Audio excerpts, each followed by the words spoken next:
Good evening, everyone. Welcome to Holy Wells Revival on this Wednesday, 27th of October, 2022. And I still don't have an opening video for you. I think it won't be until well into November before I'll have time to put one together.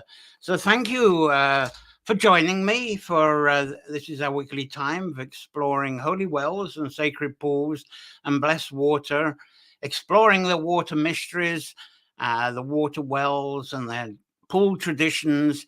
And whenever possible, we'll have news of holy wells being restored. I think there'll be more of that from November onwards. And whatever possible we can fit in. So hail, whole and holy good health to you all. And through this edition, I've got a new toy, and I hope it works. Let's try this out. We're going to explore the stories of ghosts and wells. And as I say, this is a new toy because it does little tricks like that, which I'm absolutely delighted. And let's see if I can, as I say, I'm not really used to this yet at the moment. I'm already got the wobbles. Anyway, give it a couple of weeks and I'll get this sorted. All right. It's a sleight of the hand that's the problem. Right. Okay. That's absolutely great. Well, I think we've got going. I don't have any guests today. So if there's anyone out there who would like to join the show to talk about what their well projects are doing or local wells that are by yourselves, please message me and would love to get you on board with this. And as usual, Holy Wells Revival and Nature Folklore sessions, the videos and sanctuary support are all brought to you by our kind subscriber supporters. And so thank you, subscribers. That's where you subscribe there. If you can help, euro, dollar, a pound a month, all this collective help, it really helps a lot to keep this show on the air. Goes a long way. So thank you very much. And if you're not too keen on some people don't like the Patreon because they don't like PayPal. I like the PayPal myself because it's more reliable, I think, than the banks. But there you go. There's a ticker banner if you want to use a card. And delighted if you can. Absolutely great. Rolling banner there. So whichever way you can do this, thank you so much for your support and keeping this on the air. So I think let's see what lovely early birds we've got here. We've got Amy Dixon. Hello, Amy, from Mildura, Ontario. Again, really looking forward to this edition, and I look forward to you and other people watching this fabulous edition. So that's terrific. Anyone else? That's it. Okay.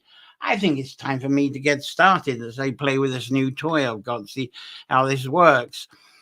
Ghosts are holy wells. Now, with so many of us, we hear the word of ghosts, and yeah, there we go. We often think of the white sheet with eyes floating around, don't we?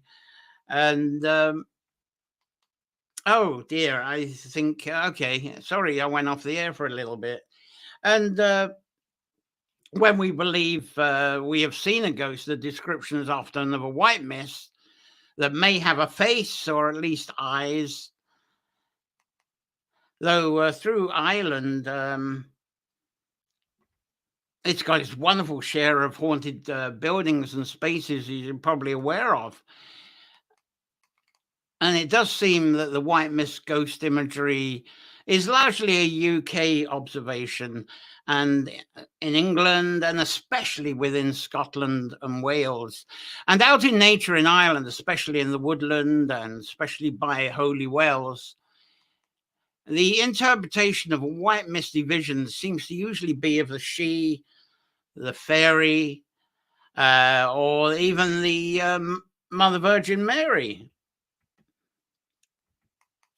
And another thought is of the spiritualist church movements. This is sort of, that's not the spiritualist movement. There we go. Is the like this? They meet up in little places like this. It's sort of loosely Christian. That one in Oxford calls themselves the Christian spiritualists, but they focus on connections to the afterlife and visions of ghost spirits, as they call them. But the Spiritualist Church is very active, as I say, all over the UK. And including a few, that's one from Northern Ireland, I gather. There's a few that meet up there. But the church movement hardly has any presence. The Spiritualist Church doesn't have any presence in the Republic of Ireland. So far, for a moment, thinking of these white misty image traditions and breaking this down to basics, there are two themes that I feel seems to exist. One is that these images and visions are almost commonly white, not that one, that like that. And the other is that the apparitions of women, those say some are of animals, and also, no, we haven't got our animal. There he is, there's the animal, and visions of male versions are often darker. Another thought that comes into mind, and this is a very common thing here in Ireland around this month of October, is that if we are near water at dusk, the air of the day has warmth, like today. I think we were 15, I think it's going up to 16 tomorrow, 16 centigrade, that is. But at the night, the cold sets in. And if we live near a river or a pool of water, white mist arises, something like that. And this is also happening at water coming out of holy wells as well. I don't have any pictures of that. I'd love to be able to catch that sometime. And the holy well visions of this, when that happens, when the mist comes out of the well, it can seem to be very dramatic because we're usually at holy wells. We're there for contemplation, prayers, and visions, even when none of this is our intention when we visit. Sometimes you just fancy going to the well. But as you may well know, you go to these wells, they kind of enchant you. And so the contemplation just is a natural thing, I think, that we get into when we're present at them.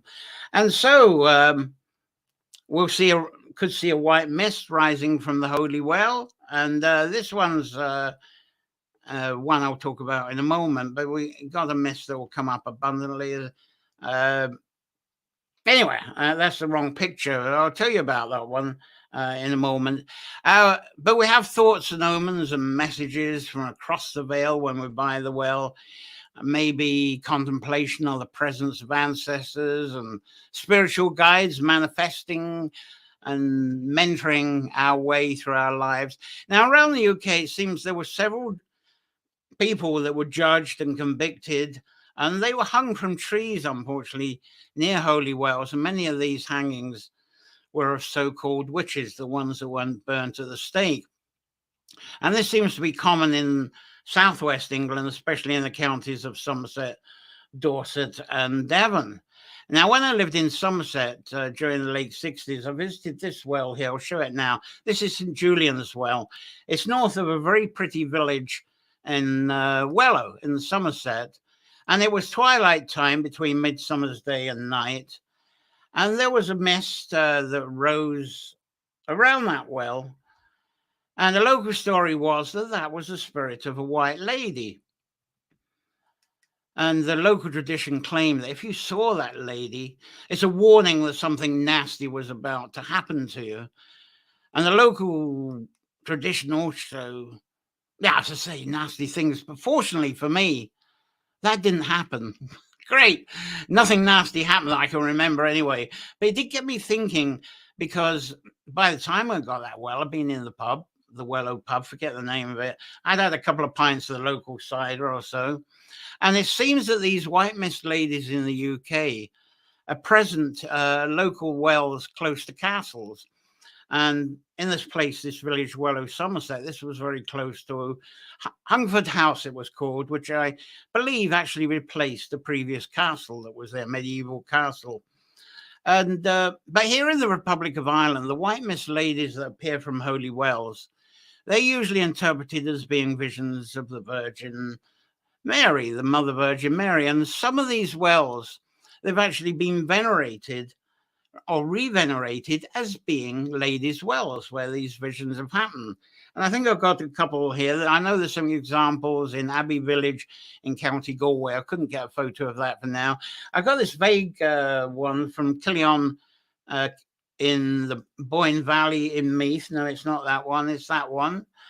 And because that one's not terribly clear, this one's in Kenmare, outside the Ladies' Well, outside Kenmare. That's a good one for you too.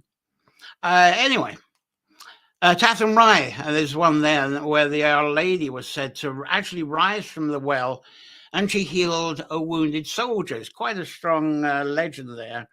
And that's a statue that's by the well there to illustrate that story. Also, that Athenry Holy Well is said to be a reminder that before any pilgrimage, a pilgrim should actually bathe and be baptized in the Holy Well, doing that for protection, baptized before the pilgrimage, so you've got protection against health challenges, angry animals, and perhaps marauding bandits. Now, not all ghostly images are white mist, though. There are green ones, and these seem to, if I can get this, these seem to be seen by people that are close to rag and clutie trees. Sorry, I don't have any green images there, but if you can imagine that sort of scene and imagine having a green apparition there, it's quite easy to do, I would say.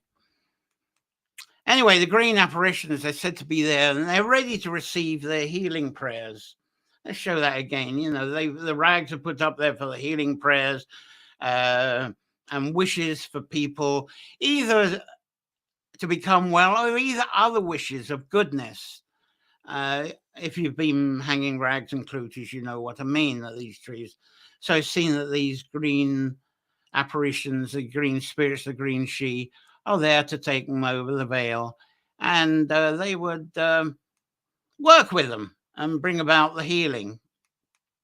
Now, sightings of these green apparitions also seem to be very common at wells around South Wales. I don't know why. The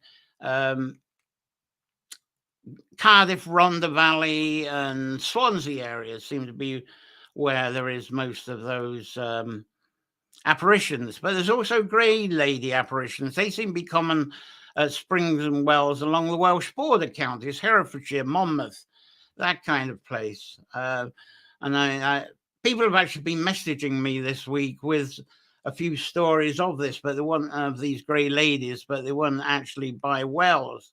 But I worked on a landscaping job for the BBC series in the early 70s at the original Hampton Court. And that's it there. And this is in Herefordshire. And that, I have to show that off, that Wisteria Tunnel. I actually worked on that in the 70s, and that's quite recent photograph. So that's me doing a bit of showing off. It was part of the landscaping for this TV series. It's called The Survivors. It's a bit of a cult series now, but it was great fun. I think I nearly worked for nearly a year on that. Anyway, to talk on the show, the Hampton Court again, working on this at the well there, close to the river. I don't have the river pictures there, but I feel sure myself I actually saw a grey lady that was floating away as I approached. And the story of these grey lady visions at wells, they are of women that were somehow, this is what the local folklore says, that where there is a grey lady, that they are women that somehow were trapped in their lives when they were on Earth. And maybe they were trapped through family demands, abusive husbands, living with a severe disability, or merely they were unfairly bonded slaves in some way. Now, the folklore is when you see a grey lady, is for the man to try and approach these grey women silently. Let's bring up a grey woman again, as if I can. Supposed to approach silently and then hug the woman, even if the woman is in the well and you have to stand in the well, but you remain absolutely silent, because if you don't and you're not still, you just give a simple hug. By doing that, it would release the grey lady. But unfortunately, I gather no man has ever been known to manage this, as there's always something that prompts the men to wail or howl at the presence. Maybe it's you can't hug them. Maybe it's so difficult to hug them. Anyway, Unfortunately, what happens is the grey woman vision briefly cries and vanishes. Anyway, let's see get the glasses back on and see what you folks are saying, and saying hello to those of you who have arrived. There's a few here. There's Ali McGowan looking here, watching from County Meath. We have a holy well at the site of an old church, now mound with a tree, and a graveyard unmarked, no headstone. The mound's also killing. Killing. On Sunday, was it this Sunday? I'm losing track. Yeah, it was Sunday when we had a man called Mangan. In his book, Listen to the Land Speak, he has a lovely chapter on killings that we didn't have time to chat about, but worth looking. Anyway, the church and well are dedicated to St. Bridget. No experience of spirits there myself, but my sister-in-law walking in the field, seen her father at the tree. Now, that's interesting. But he wasn't there when she got back to the tree. She met him in their house and said, "You didn't wait for me." He said he hadn't been in the fields. And the story continues somewhere. Well, thank you, Ali, for getting that in, a bit of that in. That's fantastic. We may get chapter 2 of that one. Thank you. Absolutely fabulous.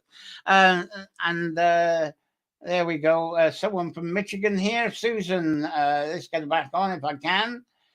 No, she's not coming back on. There you go. USA Michigan saying hello, Susan. And Claire's saying thank you. She's in through the YouTube. She's just able to join. Most timely broadcasters were close to Halloween.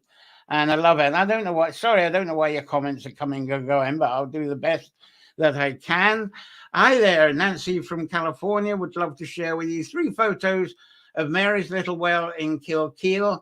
No white sheets. By all means, I can't throw the photos on right now. I'm not that slick enough for this yet, Nancy. But let's throw them on next Wednesday. I love that. So thank you for kindly offering that. And we got James Dempster watching from Moray, where I've actually got family living there. Is Holly Avalon and the Ayler, Sebastian, and oh God, how can I forget it? That's what happens. I get this brain fog, unfortunately. Aaron and Sebastian. So there we go.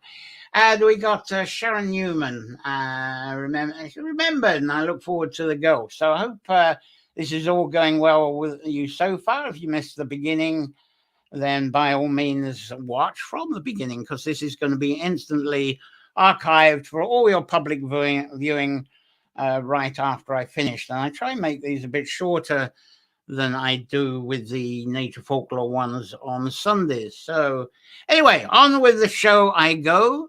And it's amazing how many of these Wellside visions happen in Wales, especially South Wales. Now I eventually got something that wasn't working, which I might be a bit slicker now. Anyway, when I was in the Scouts, we were at a small jamboree in the Brecon Beacons, and one of the challenges we were given by the Scoutmasters was to go on a moonlit nighttime walk, and we were at a natural spring where we saw a vision rise up. Yeah, I do need the glasses on, I think. And we saw a vision rise up, and from it, if I can get the vision rising up. There we go, vision rising up, picture right there. Well, that wasn't it, but the vision that rose up looked in the form of a white lady on a horse. That was the only decent ghostly horse picture I could get. So imagine the story from that if you can. And so, as I say, what do we do? I mean, we see this vision coming, rising up out of the water, and it was a pond. I'm not sure if it was a holy well, but it was definitely a pondy kind of place. So what did we do? We were Boy Scouts, of course, and we were fearless.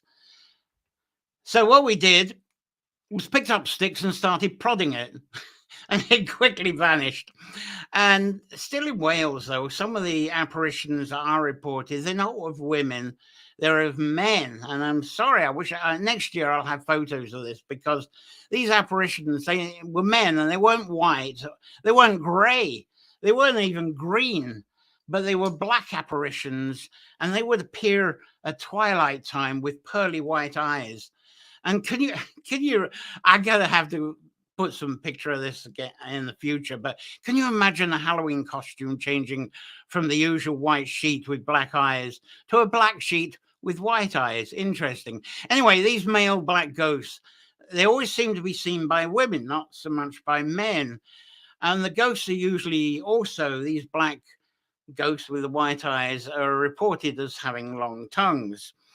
Now, most sightings of these black men ghosts, they're in a huge county in Wales. If you've been there, Powys, it spreads from mid Wales right into North Wales, beautiful county. And these black ghosts seem to be at wells, especially where there are mature holly trees by the wells. And the Welsh people have names for these black apparitions, and it depends which part of Wales you're in, what they call them. One of the words is Bwicky, I think that's from the southwest, and there's Bewbuck, and in Powys is Bwygan. And Bwygan, well, we've become to know this as Bogeyman. Bwygan became Bogeyman. So, anyway, there's another ghostly apparitions story. And this one's from Wales too, that I'll briefly mention. Is, well, a white horse mentioning, I said, rising from the wells, but there's stories. That one shouldn't have been in the picture. I'm right. That's the picture I should have shown. There we go. Got my pictures in a funny order. That was the one I wanted to show when I talked about the scouts of the horse coming out of the water. That's much more realistic, isn't it? So anyway, I'll stick to this horse for now, because there are stories from Wales, northwest England, especially up through Cumberland and through the Picklands of Scotland, and of these horse visions from Wales. And the manifestation of this has grown in folklore to become the Scottish Kelpie folklore. And I didn't have time to put some Kelpie pictures up, so forgive me for that. And the Kelpie is a much larger version, and also not a white horse like that, but it's a black horse that rises out of rivers and lochs. You've heard of Loch Ness Monster, but there's also a Loch Ness Kelpie as well. But the Kelpies to the Wee Free Church and the Presbyterian Church of Scotland, that's what they identified as the devil rising out of the water. And I think one of these nature folklores, either the next one or the one after, I think I'll talk about this strange devil in imagery, because it's relevant for the time of the year, isn't it? And now Robert Burns, he's actually got a poem dedicated to these Kelpies, and it's called Address to the Devil. Anyway, the Kelpie stories are very wide. Some of them are very barbaric, but there's also some very beautiful Kelpie stories. But I'm not going to tell them, because that's not the session for these. This is a Holy Well session. But one day I might come back to them. I should point out in Ireland, and I think I showed this by mistake, this picture, there's also a similar folklore where we've got the Dullahan or the Gonkian. And these Dullahan, let's see, I first really learned about the Dullahan and Gonkian from a native Australian Aborigine. And we were talking about Carrickeel, and because Claire and I were living there nearby at the time, and he asked me if I knew about the Dullahan in the over Carrickeel. And he had wonderful stories, and that was important to the Australians, because the colonialism had taken a lot of their folklore away. So they were trying to rebuild their own folklore by learning the folklore from around the world. And because the colonials came in with horses, first time they'd seen horses, so folklore around horses, especially the headless horseman, was something that was very important to them. Let's see if I can get up a headless horseman. There he is. There's the Dullahan there. And he's carrying his head, and that one isn't there, because the other thing with that folklore is that not only is he carrying his head and his black head, but usually the black head has his tongue hanging out, of course. So, all of this folklore in Ireland, Scotland, Wales, lochs, rivers, and wells, it somehow, as you can imagine, this is something you're probably familiar with, all got linked with Epona, the horse goddess, who tends to be a horse goddess all over the Celtic lands and all over Europe, and variations as well over the Latin countries too. Anyway, I think I'm starting to get a bit off topic there, talking about Epona and horseless headmen. But these ghost and spirit vision stories, I think they're great fun to tell, and they can arouse several different emotions with us, can't they? And within these emotions, I believe we get sudden, excellent recalls of memory. And personally, I do not believe in the return of spirit souls like what is shared within the spiritualist churches. And but I do believe we have not fully understood the amazing power and perception of our memories. Do you discover this is what happens to me? And does this happen to you?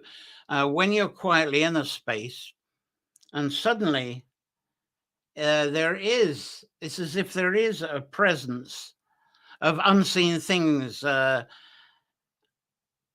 maybe people and their deeds, and their, let's see, there's, I wonder if that's clear enough for you. I'm trying to get that up. Yeah, that's my image of seeing people unseen, people and their deeds, and animals and birds from standing in a place. Do you get that kind of vision yourself? And I say unseen because suddenly we're seeing them, like in that photo there. Suddenly there you are, and they're right in front of you, and you can tell a story with what you're seeing there. But I suppose to someone else that might be with you, they could be unseen. But what I ask, is it possible that these places hold a signature of memories of what happened in that space, especially when you're around a holy well, and especially if the water mist is present? Perhaps when this happens, it holds and activates our memories.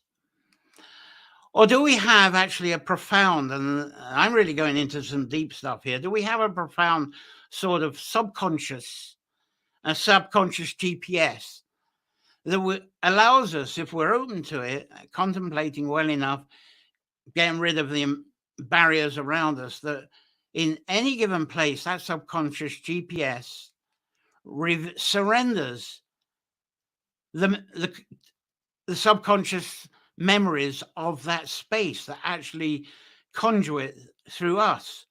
So what we get, if we contemplate quiet enough, is access to our collective subconscious that comes up with those collective memories. Complicated and deep stuff.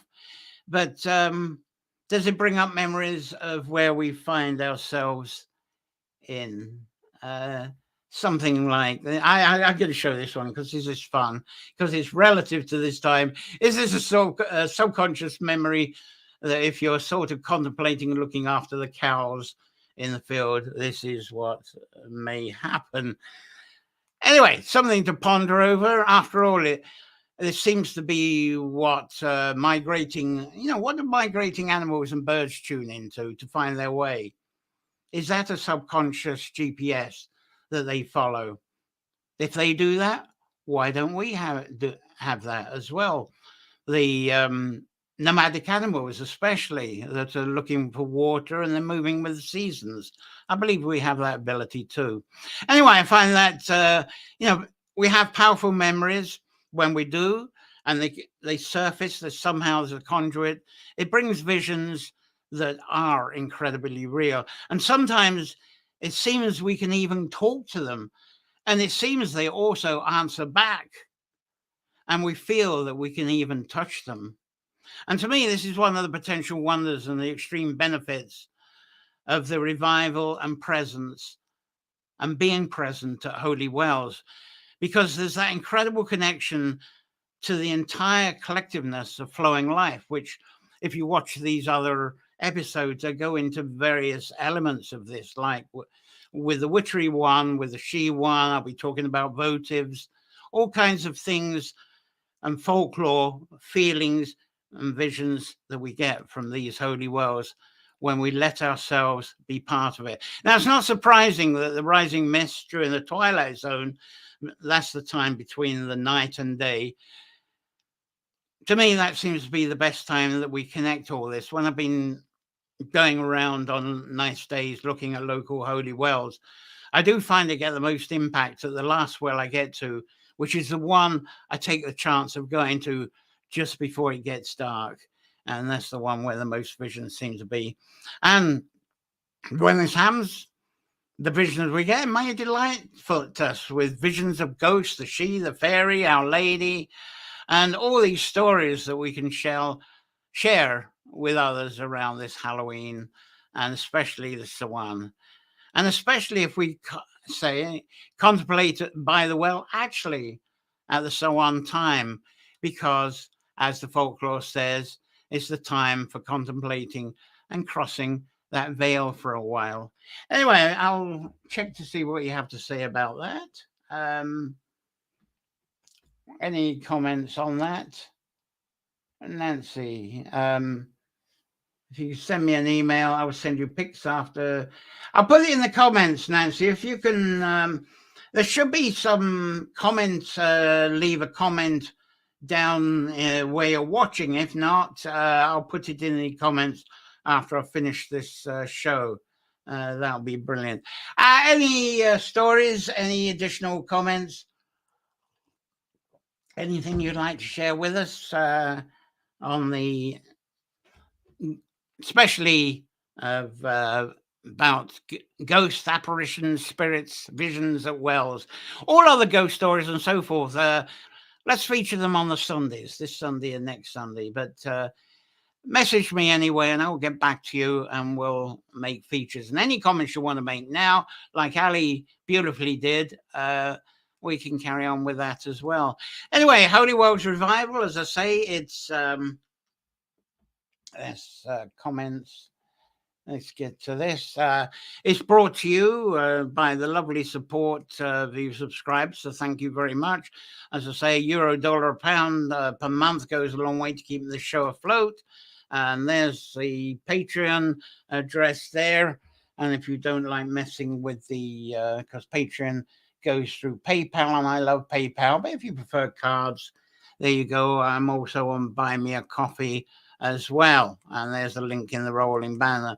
So thank you very much for your support. Now let me tell you what's coming up anyway on Holy Wells Revival. I don't have pictures on these yet, but that's next week's the 2nd November. No, I was hoping to have an author interview event, but the authors I've asked, can you leave it till later? Can you leave it till later? I suppose a lot of people are active with their Halloween and their Sawan, and even their early Christmas shopping, I suppose. But if I don't get an author for then, we'll bring up a real medley of Holy Well visits, maybe some of these stories that you might pass on to me, that photos, poems, stories that you've got for me in reaction to this broadcast. So if anybody would like to volunteer, maybe you are a blog or a book writer on wells, let me know, and we'll feature you next week as well. Then the week after, 9th of November, I'm going to deal with the tradition of cursing, the cursing folklore at Holy Wells. And if I've got a chance, put one or two wells from County Offaly in. I might put a couple of Scotland wells in next week as well. And then heading on to 16th of November, it's going to be the healing folklore at wells, which I showed you the rag trees. I've talked about that in another episode. But this will actually be devoted to the processes of healing and the healing folklore that's happened at wells. And if I've got a couple, I've talked a lot about Wales, and I'll try and further a bit more about some Wales wells then. Any more comments from you there? It's lovely. I've enjoyed being with you to share the Ghosts at Holy Wells, this Holy Wells Revival show. And sorry we didn't have any guests this time, but I've gone over the half hour, and I try and keep this to around half an hour. If you're watching this late, instantly after I finish, this show will be archived immediately. It takes a few more seconds on the YouTube than it does the Facebook, but watch it again. Ask questions. I keep commenting, coming back from time to time. And if you're on the YouTube, there's a bell. You can subscribe. It reminds you the details of the next Holy Welsh Revival. So, wishing you a safe week. Oh, don't forget Nature Folklore. There's 2 more to go till I give it a break for a year. The theme for next Sunday, for this Sunday coming, is actually the fire folklore. So on fire, but I think it's going to be quite a mishmash. The fire is going to come into it, and of course the idea of the devil and hell. I might bring that and twist that around to the whole idea of the cycle and the underground imagery. So some visual stuff for then, and then for the final one, the following Sunday, there's going to be a big crossing the veil with quite a lot of guests. I think we got some great guests on this Sunday as well. So until Sunday or the next Wednesday, enjoy a safe week or few days, whichever it takes before we meet together again. And wishing you wonderful inspirations, enchantments, especially when you visit those wells and you get those apparitions, you get those spirits, the guiding spirits, whatever it is that you interpret it. Wishing you a wonderful days. So play well, and I think that's all I've got. So it's bye-bye. Thank you so much for that. Thank you. And there we go, my video. Thank you.